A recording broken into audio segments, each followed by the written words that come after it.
Oke, jadi ini hari ke-43.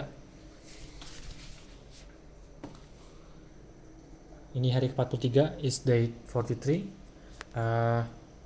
And we are is 8:53 and we are going to be doing some exercise, aerobic exercise, so that we stay true to what I've said. We will be only go wear socks. I will only wear socks. No need to further complicated.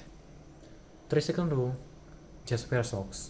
After that, play Mobile Legends, whatever that is, it's fine. Let's go. Just wear socks. Pakai kaos kaki aja. Just wear socks. This is the day where I'm so lazy. It's 8:53 and I just need to wear socks. The goddamn socks. Where's the goddamn socks, bro? Yeah, I got it, and it's one of the better socks, so I like it. I very enjoy it. I'm looking forward to. No, I'm not going to be exercising. Only use.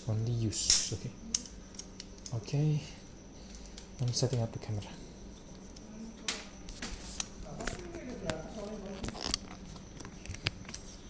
Okay, only wear socks.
Okay, we have wear the socks.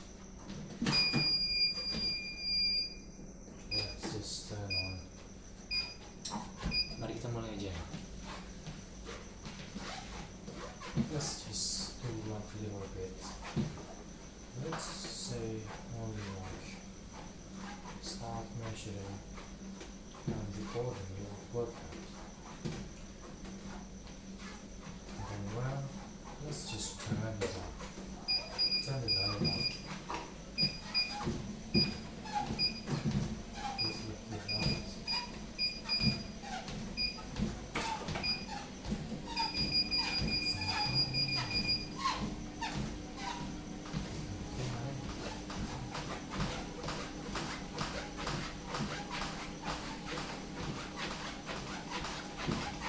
Next exercise. Next, I'm supposed to read and practice aerobic. Bit lazy, it's a bit late. It's a bit embarrassing. What is crap? What is crap? What they can use in the physical study. Just let the book. Grab the book. Okay.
terapi kognitif yang bertujuan untuk mengubah pola pemikiran seperti itu dalam sejumlah studi terbukti sama efektifnya dengan obat-obatan dalam mengatasi depresi klinis ringan dan lebih mantap dalam mencegah terulangnya depresi ringan.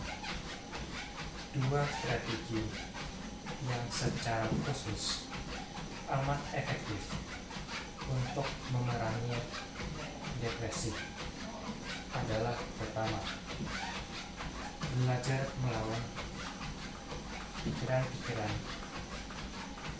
yang mencemaskan saat merenung, mempertanyakan keefektifannya, dan mencari alternatif penyelesaian yang lebih baik. Kedua, membuat jadwal selingan.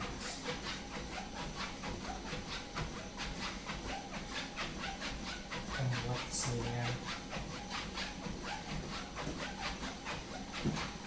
yang menghibur dan menyenangkan. Satu alasan selingan bersifat efektif adalah pikiran depresi bersifat otomatis masuk ke wilayah pikiran seseorang tanpa diundang. Bahkan ketika orang-orang yang depresi mencoba menekan pikiran-pikiran yang menyedihkan, seringkali mereka tetap tidak mampu mencari alternatif yang lebih baik. Begitu gelombang pikiran depresi menerjang, pikiran tersebut mempunyai pengaruh magnetis yang kuat terhadap alur asosiasi. Misalnya, ketika orang-orang yang depresi diminta untuk menyusun kalimat tak beraturan yang terdiri dari 6 kata, mereka lebih mudah menata kata-kata menjadi kalimat yang menyedihkan. Masa depan tampaknya amat suram daripada kalimat yang menggembirakan. Masa depan tampaknya amat cerah. Kecenderungan depresi.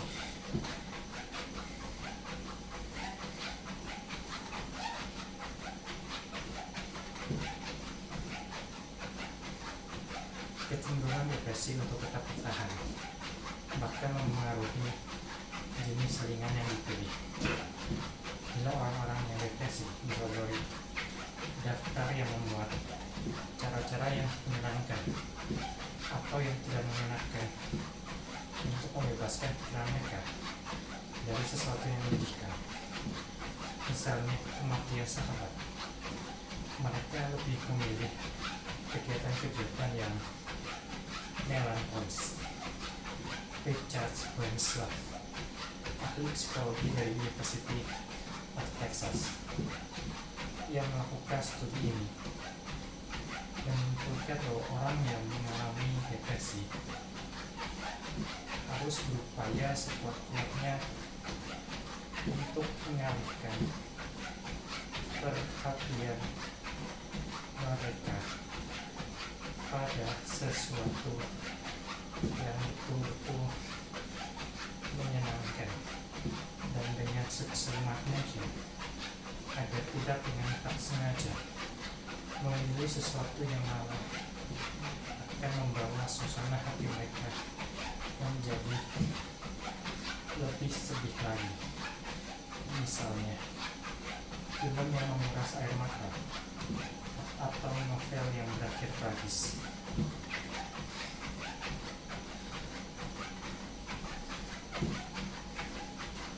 Penghilang kesedihan. Bayangkanlah Anda berkendara di jalanan yang asing, curam, dan berliku-liku di tengah-tengah kabut tebal. Tiba-tiba, sebuah mobil muncul dari belokan hanya beberapa meter di depan Anda. Begitu dekat sehingga akan sulit berhenti tepat pada waktunya. Kaki Anda menginjak pedal rem dalam-dalam sampai mobil jadi selip meluncur ke sisi lain jalan itu. Sempat terlihat bahwa mobil itu penuh anak-anak. Sebuah mobil jemputan yang menuju taman kanak-kanak Tepat sebelum kaca mobil kamar muncul berkeping-keping dan logam beradu dengan logam. Kemudian dari keheningan mendadak setelah tabrakan itu terdengar suara anak-anak menangis. Anda dengan susah payah berhasil mendekati mobil itu dan melihat salah seorang anak terbaring tak bergerak. Anda dipenuhi rasa sesal dan sedih.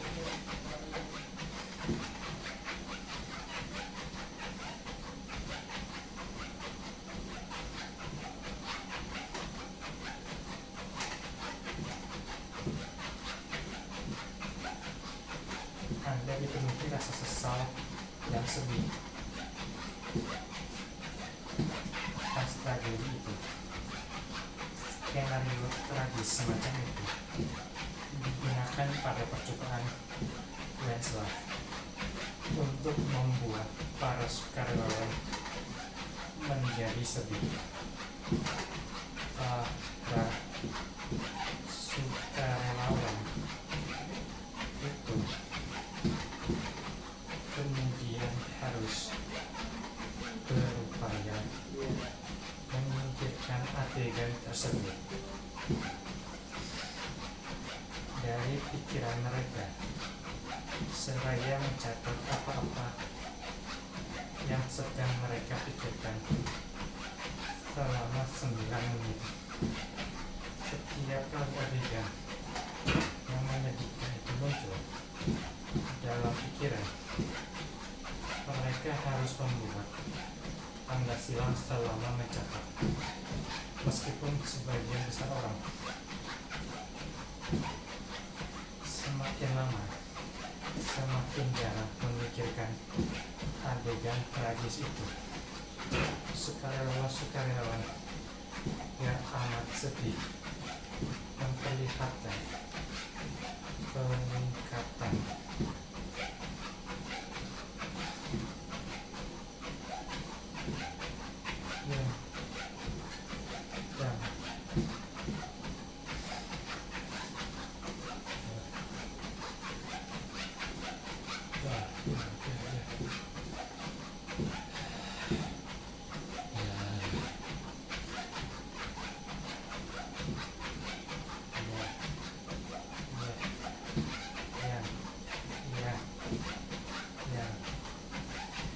menyedihkan itu amat sedih memperlihatkan peningkatan yang mencolok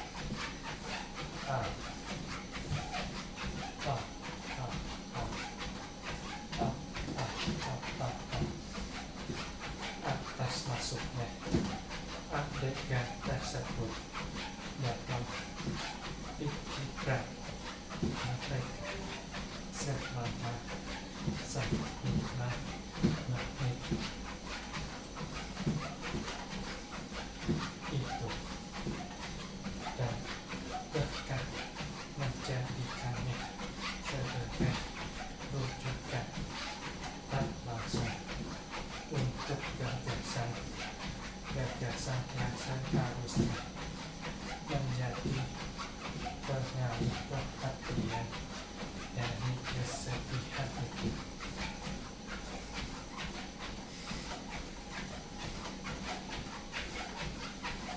Yang lebih merepotkan lagi, para sukarelawan yang mudah terkena depresi itu menggunakan pikiran-pikiran yang menyedihkan lainnya untuk menghibur diri.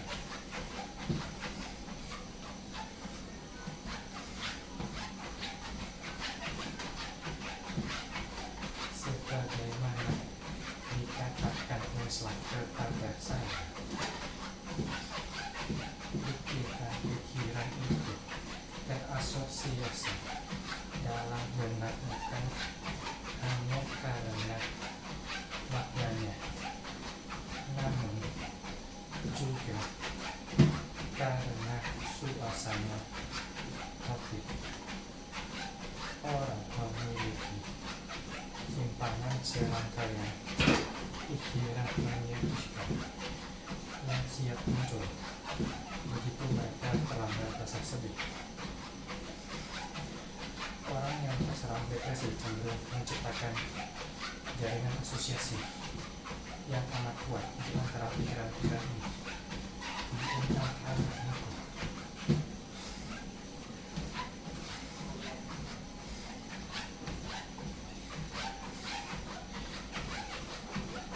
Ironisnya, orang-orang yang depresi tampaknya menggunakan topik menjadi untuk melepaskan pikiran mereka yang sedih. Tindakan yang hanya mendorong timbulnya lebih banyak emosi negatif.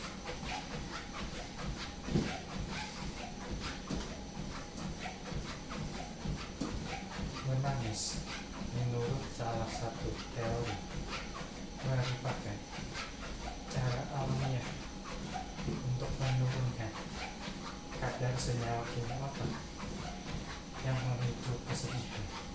Namun selain dapat melenyapkan kabut kesedihan, menangis juga membuat orang terobsesi akan alasan kesedihan.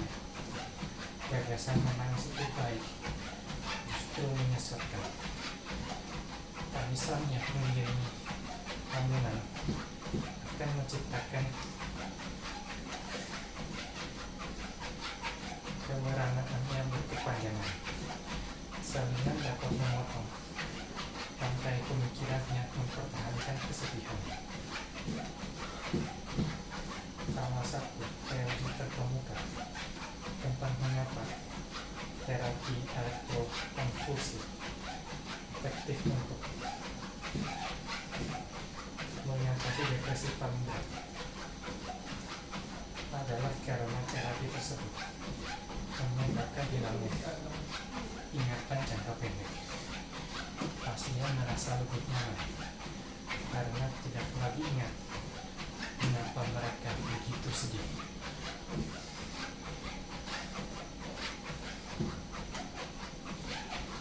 Namun, untuk menyingkirkan kesedihan yang biasa-biasa, menurut pengamatan Diantis,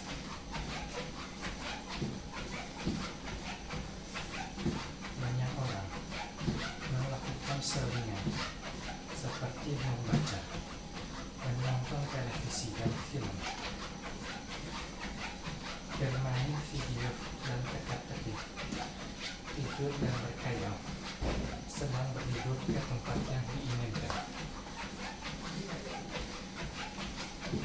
Wenslav menambahkan bahwa selingan yang paling ampuh adalah yang dapat mengalihkan suasana hati peristiwa olahraga yang dinanti-nanti, film komedi, dan buku bacaan ringan. Peringatan, beberapa selingan justru dapat memperpanjang kesedihan. Studi-studi mengenai penonton TV kelas berat menemukan bahwa setelah menonton televisi, mereka pada umumnya justru lebih sedih daripada sebelumnya. Menurut Tis, aerobik merupakan salah satu faktor yang paling manjur untuk menghilangkan depresi ringan. Juga untuk suasana hati jelek lainnya. Tetapi yang harus diingat di sini adalah bahwa berolahraga lebih bermanfaat bagi mereka yang pemalas, yang sehari-harinya tidak banyak berolahraga. Bagi mereka yang setiap hari rutin berolahraga, manfaat apapun yang ditawarkan oleh kegiatan berolahraga tersebut terasa paling kuat ketika mereka memulai rutinitasnya tersebut. Namun bagi mereka yang rutin berolahraga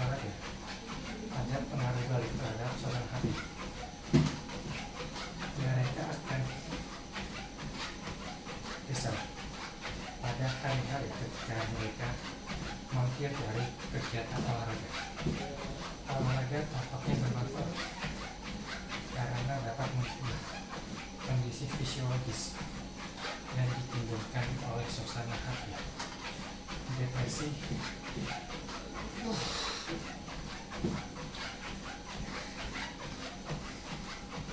adalah kondisi fisiologis tingkat rendah dan aerobik mendorong tubuh ke kondisi tingkat tinggi.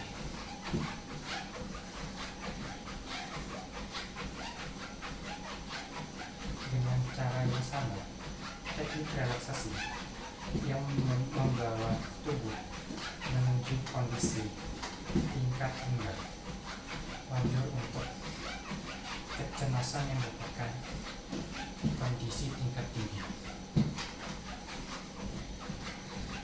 tetapi tidak begitu cocok untuk depresi.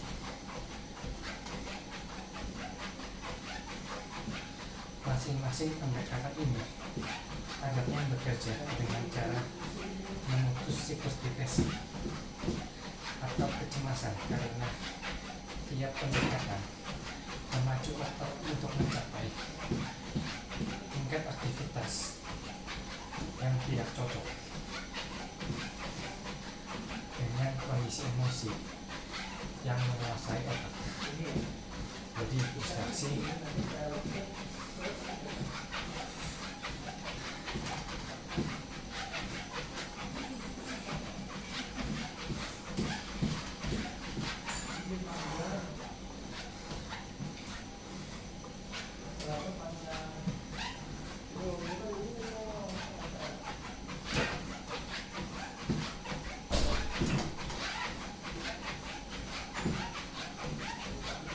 cara-cara yang umum dilakukan orang untuk menghibur diri bila dilanda depresi, berkisar dari mandi air panas atau makan masakan kegemaran hingga mendengarkan musik atau bercinta dalam usaha menyingkirkan suasana hati yang jelek, membeli barang yang diinginkan atau makan-makan, lebih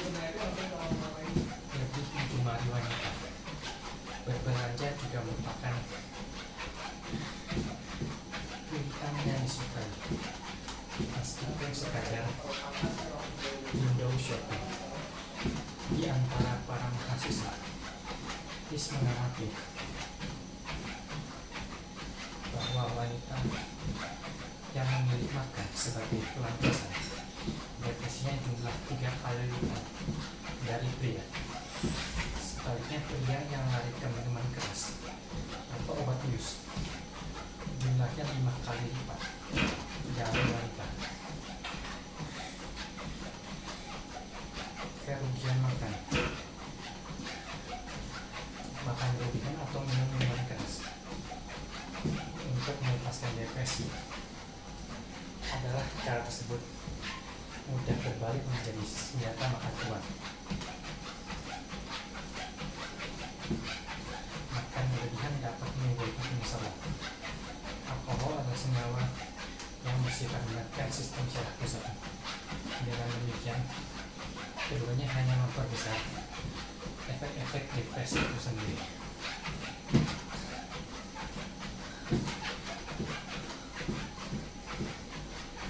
Menurut laporan TIS, pendekatan yang lebih konstruksif untuk menghilangkan kesedihan adalah merekayasa suatu kepuasan kecil-kecilan atau melakukan sesuatu yang mudah diselesaikan, membereskan pekerjaan rumah tangga yang telah lama tertunda, atau mengerjakan tugas lain yang telah lama ingin dibereskan.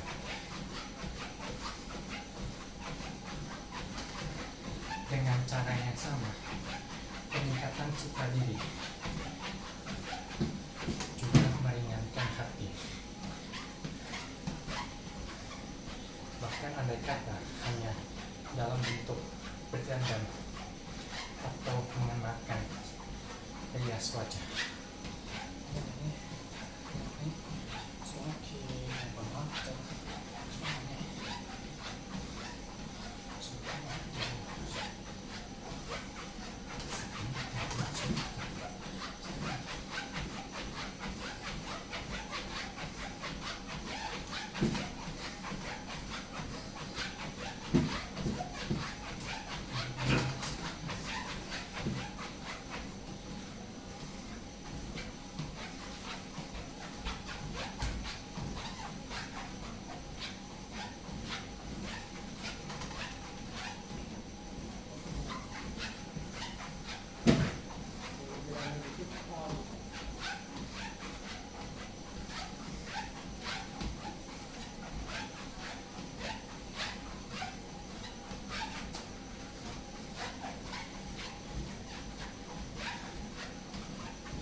lupa habis makan, nggak bisa lari, cuman bisa jalan mundur aja.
Halo,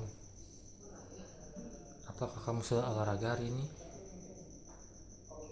Gak ada judgement loh. Gak apa-apa kalau misalkan hari ini belum olahraga. Tapi coba jadwalin yuk.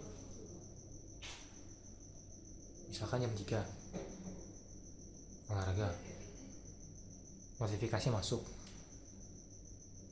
langsung ambil sepatu. Deal ya. Jam 3 keluar rumah, pakai kaos kaki, pakai sepatu, stop. Kamu boleh udahan.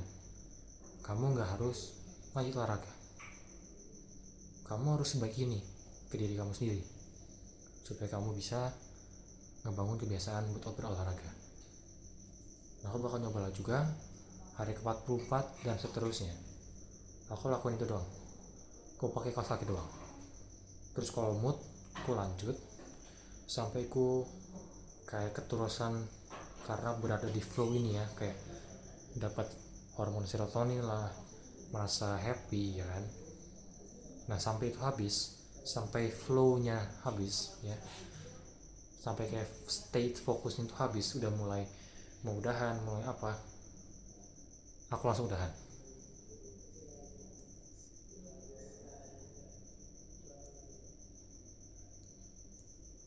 Ini aku olahraga aerobik cuma 19 menit doang, terus aku bilang aduh lanjut dikit lagi kayaknya capek deh, terlalu menguras energi secara mental gitu.